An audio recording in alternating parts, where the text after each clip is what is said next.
Professor Sheetal Gandhi from Dr. Rajendra Gode College of Pharmacy, Malkapur. And today we are going to discuss about the limit test and principle involved in them.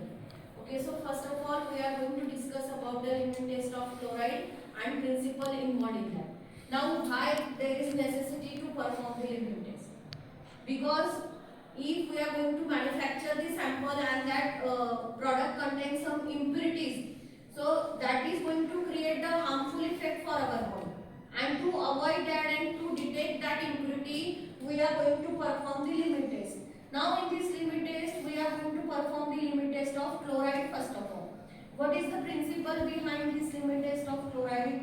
So if our sample contains the chloride impurity, that chloride impurity are going to react with the silver nitrate. HeNO3 means your silver nitrate, and this reaction is carried out in presence of dilute nitric acid. HNO3 means your dilute nitric acid, and the resulting product which we are obtaining in this reaction is what? We are obtaining the precipitation of silver chloride, and nitrate ions are liberated in this reaction.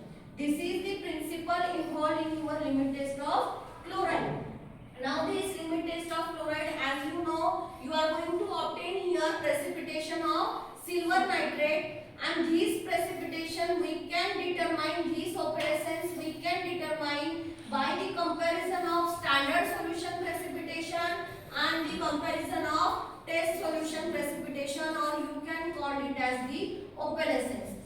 Now after doing this comparison, how you are going to determine that your sample is complies with the limit test, means pass with the limit test or fails with the limit test.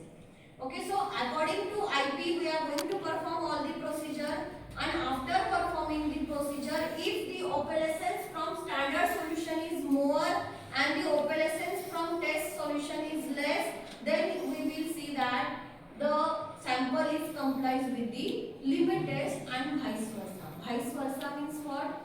If the opalescence from test solution is more and the opalescence from your standard solution is less, then your sample does not comply with the limit test. Which limit test? We are performing the limit test of chloride.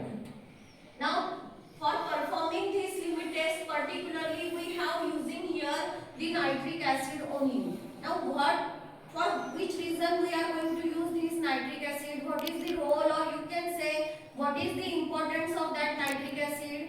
So this nitric acid is what?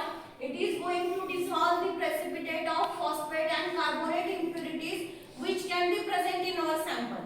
But the impurity of silver chloride, the impurity of your chloride ion in the form of silver chloride, that is cannot be dissolved in the nitric acid. Therefore, we are going to add their nitric acid in our sample. Okay. In all these chemicals, particularly we have chosen the nitric acid, and that is the role of what your nitric acid. And by using this nitric acid, we can obtain there the opalescence of silver chloride.